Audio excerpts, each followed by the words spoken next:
All right, good afternoon, everyone, and welcome to the weekly webinar. Welcome to June. Can you believe it? We're almost halfway through this year. It's exciting to have you here, as always, for another great presentation about something that is really meaningful to all of us, I know. I'm going to turn it over to our speaker in just a moment. But before that, I'll just remind everyone, it looks like you all have put yourselves on mute. If you need closed captioning, you can click on the Show Captions button at the bottom of your screen. And if you have comments or questions, please do use the chat feature, and I'll watch that while our speaker is talking. And then I'm sure that she will be happy to share some answers in addition to her very thoughtful information about our topic today, which is palliative care for individuals with dementia.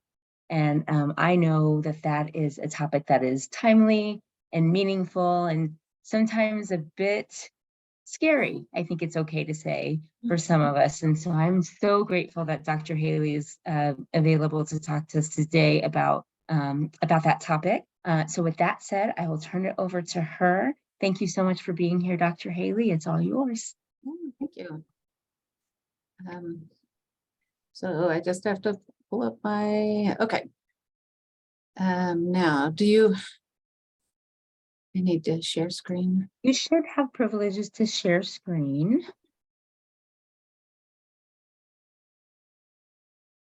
Hey, do you see my slide there? No? Not yet. Okay. There's two options here. Let's see. It's coming. There we go. Does that look like the right? Looks good. Yep. Okay. Okay. Thank you all for having me. I'm Diane Cox-Haley. I am a professor of medicine in the Department of Internal Medicine, and I'm board certified in internal medicine and geriatrics and hospice and palliative care, and have spent my career thinking about taking care of the oldest and most frail, and particularly with expertise in dementia and end-of-life care, developed programs for good end-of-life care. And so this is really what I love to do, is to teach about this. So Kelly, does the slide, is it changing now as I'm, okay.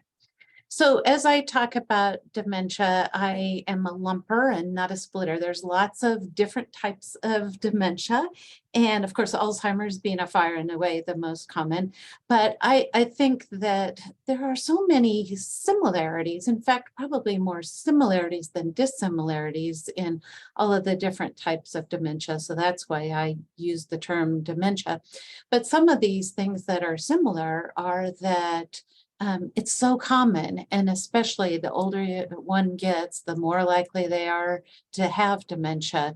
These are all progressive conditions, and it's not just, as we say, a memory problem. That's a word that it's easy just to conceptualize and wrap our brain around, but it's really a global progressive disease that eventually affects everything, and we don't have a cure. So as such, dementia really is a terminal illness.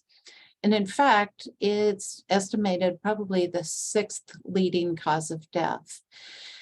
It's a little hard to think of dementia as a terminal illness, and probably for many reasons, but one of them is that it's such a slow decline. So this is something that gradually declines over many years. It's estimated that there's about an 8 to 10 years between onset of symptoms and death on average in Alzheimer's. But as many of you probably know from exposure to things, that everybody's different. So some people have a more rapid decline, some people have a slower decline. Nevertheless, it is, as what some people say, a long goodbye. It's going for, given an opportunity, I would also say, to have time to get some work done in your life and appreciate things and plan. Well, not only is dementia in itself a terminal illness, but it's associated with increased mortality with other diseases. So you can see the statistic here in individuals that have dementia and get pneumonia, they have a much higher risk of mortality. Individuals with hip fracture and advanced dementia, higher risk of mortality. This all really necessitates that we have all this time we should be planning. There's years. And interestingly, though, studies show that not very many people do that advanced planning, or at least we don't have it well documented in most of the cases. We use advanced planning a lot of times to really mean like end of life planning, and that's all really important. But this advanced planning is really broader than that, and especially in a condition that we're talking about years, that advanced planning is really broad, and advanced planning can include like your bucket list, and there's things that you need to get done, relationships you need to work on or heal, or finances, things that you need to get in order. So this advanced planning is really important to think about what may happen when I'm not able to make decisions for myself. What are the things that are important for me, and other people should know about that, and how do I want to focus my life?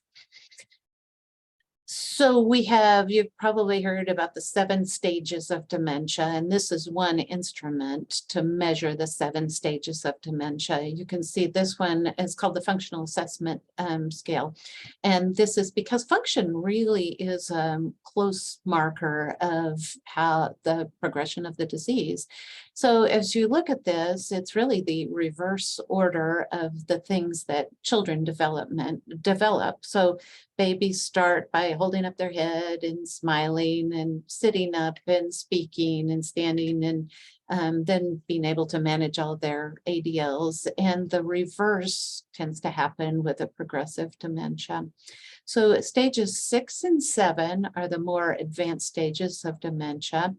And stage 7C, where one is no longer able to walk, at least without a lot of assistance, is a pretty advanced stage. And however, it's interesting that some people kind of plateau here. You can go in a lot of nursing homes and see people who are kind of at this stage and live like that for a while.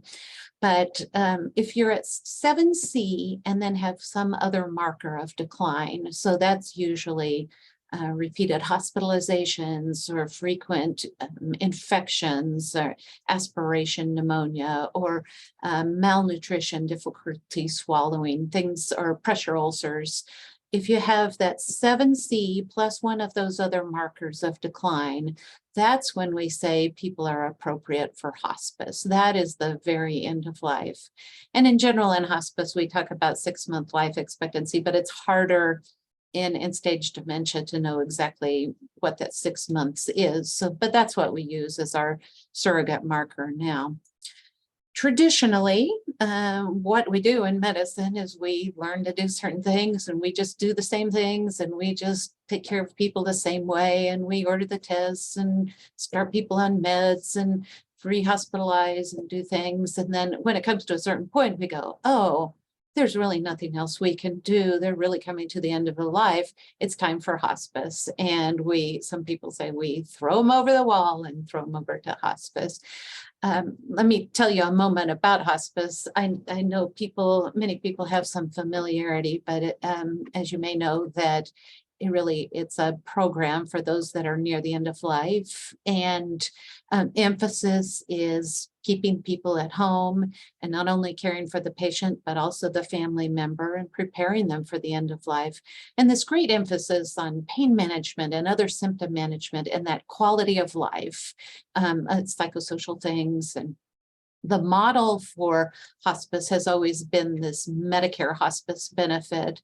Medicare developed this program and said, this is what we'll pay for. These are the this is when people are eligible, this is what it's going to look like. And most private insurances have followed suit and offer a very similar thing. But it's managed for Medicare. The individual with Medicare, their Medicare Part A goes to the hospice, and the hospice in turn says that they will provide all these things for the individual with that month per day, that amount per day. You need to have about a 6-month life expectancy, as documented by 2 different doctors.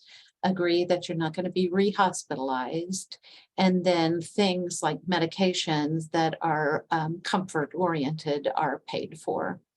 And then in turn, if you're on hospice, this is what the patient gets, mostly this great multidisciplinary team that is very supportive of the patient. So that's hospice in general. Hospice that was built mostly on the model, originally on the model for cancer patients. Cancer patients come to the end of their life a little bit more predictably. They're doing okay, and then suddenly kind of have this decline that's a more obvious decline. So it's a little bit easier in cancer patients to see when the end is really coming, but it's harder for patients with dementia. And so some of the things about hospice for patients with dementia is that either they're enrolled in the very last day or 2 of life, or they have this really long enrollment that they're just because it's hard to know exactly when the end is. And for lots of reasons, there's higher rates of disenrollment. This is a study that compared patients in hospice with a primary diagnosis of dementia and those who had diagnosis other than dementia. And you can see those with dementia were older, more likely to be women, and had a longer length of stay than those who did not have dementia. Now, this was a study that was asking hospice staff their perspectives on what is it like to take care of somebody with dementia in hospice. And it really came out that hospice programs really had not been exactly designed to meet the needs specifically for dementia patients. And so in result, and it's encouraging that many hospice programs are rethinking that now and thinking about how can we have specific programs that will better meet the needs of those with dementia. But the other things that came up on this interview is it's challenging because there's a lot of people that are not still completely understanding that dementia is terminal and have not had those planning discussions early on, and family members that are feeling kind of overwhelmed, like I didn't realize that I was going to have to be the one to make some difficult decisions here. So hospice, this is kind of, when we're talking about comparing palliative care and hospice, because it's an insurance benefit, and I said, like it's well defined exactly what is hospice, but palliative care is not so well defined. So you can see on my diagram here, I tried to represent that palliative care is bigger, but it's more porous. I guess you'd say that it's hard to say exactly what it is palliative care, but it's a similar philosophy. In fact, I would say that while there are palliative care programs for purposes of what we're talking about today, I'm not talking about programs. I'm talking about a construct. What is the palliative care philosophy, and what should we be thinking about in terms of that? Well, for the World Health Organization, you can see the definition here of palliative care. It's an approach working on quality of life for people with life-limiting illness, and that emphasis on care there.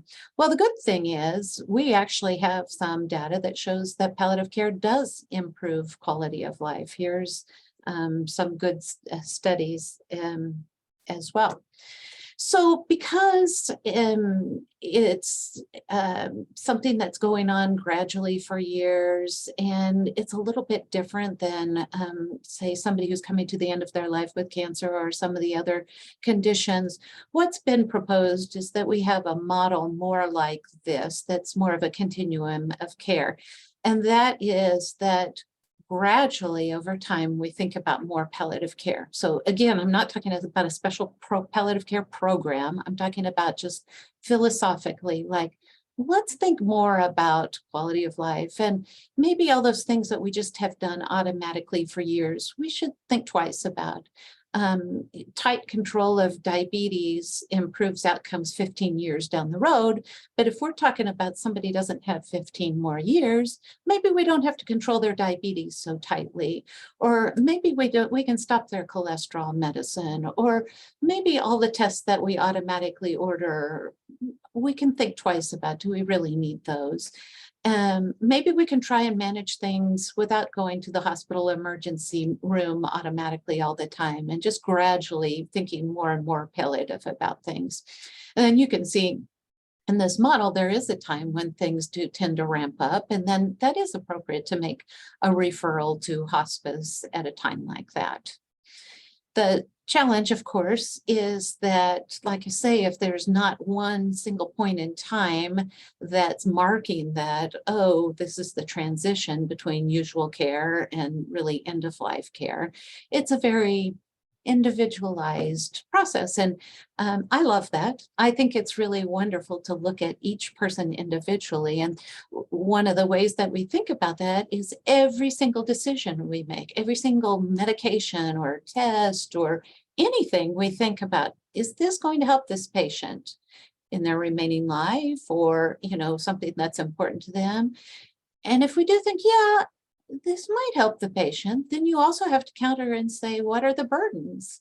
The burdens may be they physically can't easily go for a certain test, or they it would hurt too much, or, you know, there's adverse events, or maybe there's something that's just too costly and it's not worth it. So every single decision weighing through that, is this worth it?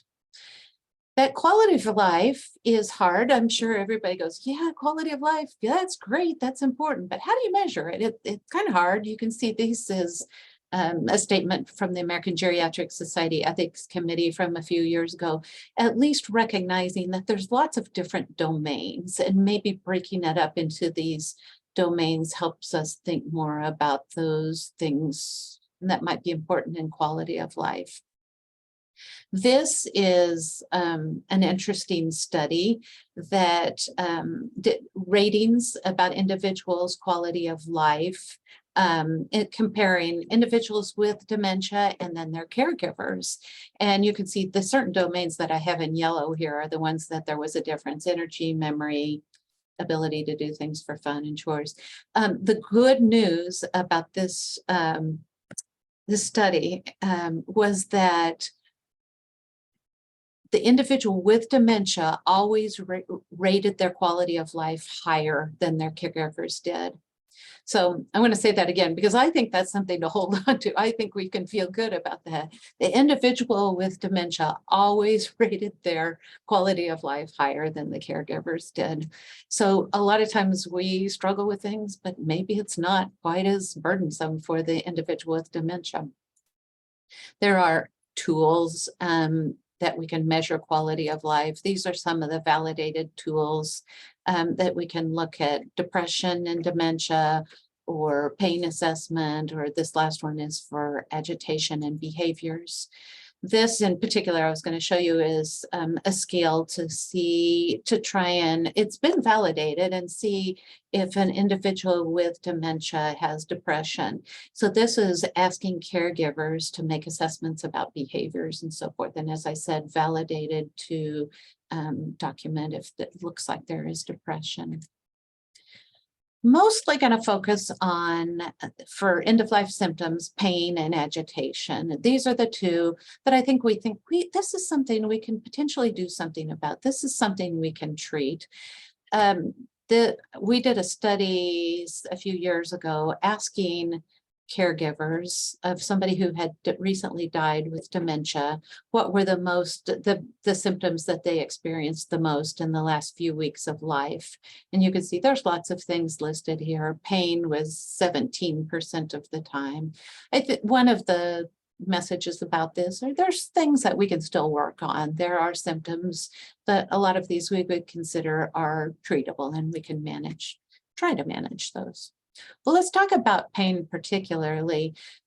This is not just end-stage dementia. This is dementia in general. There, a lot of people have pain, especially in the nursing home.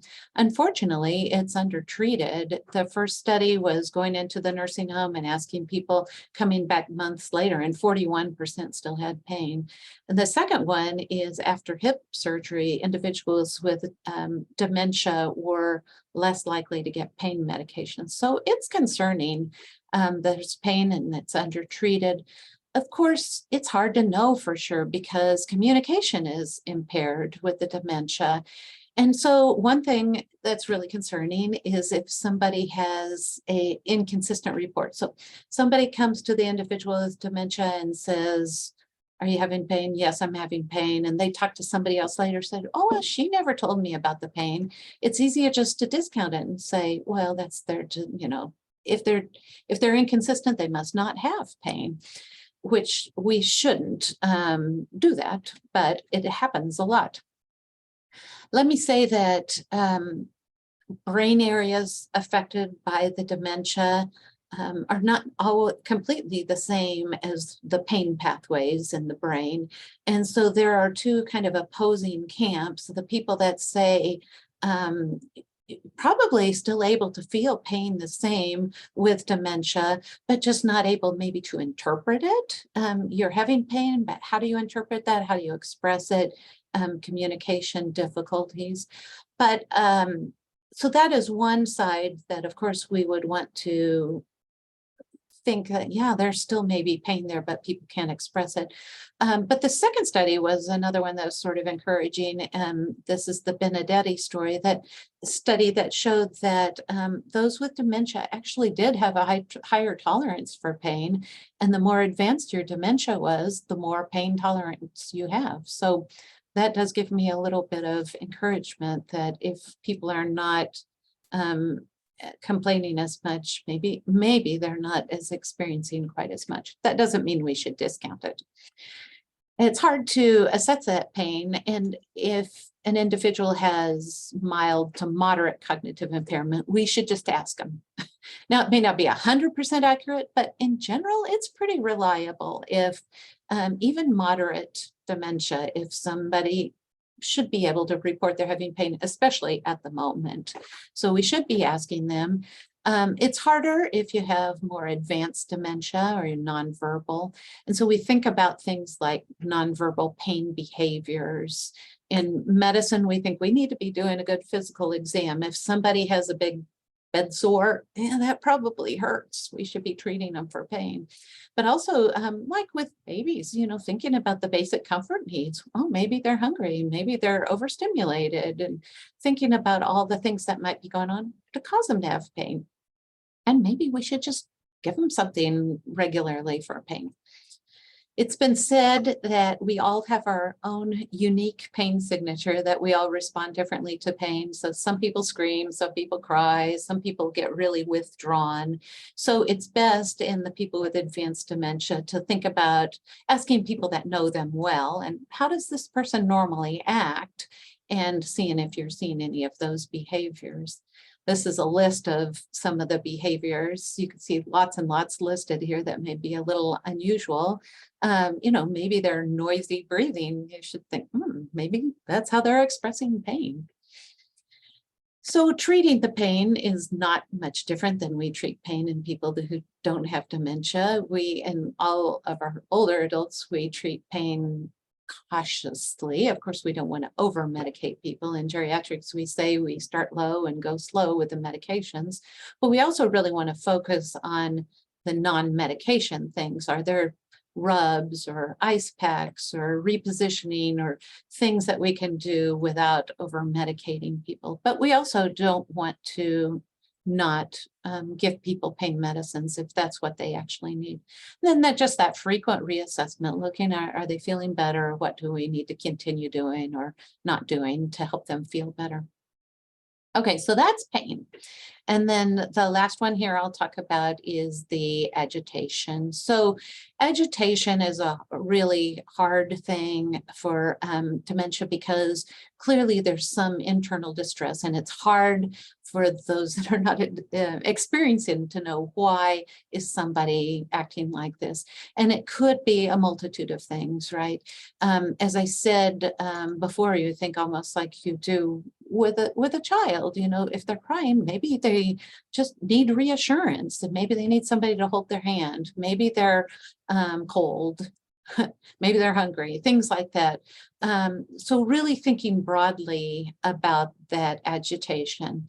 Now, of course, as you guys know, the agitation can be so much more complicated, and I'm not going to go into great detail about that today, about treating it. But my point here is that we should think about it, and we should do what we can. We should not ignore it, because if somebody's in distress, we should put our attention on trying to help them feel better.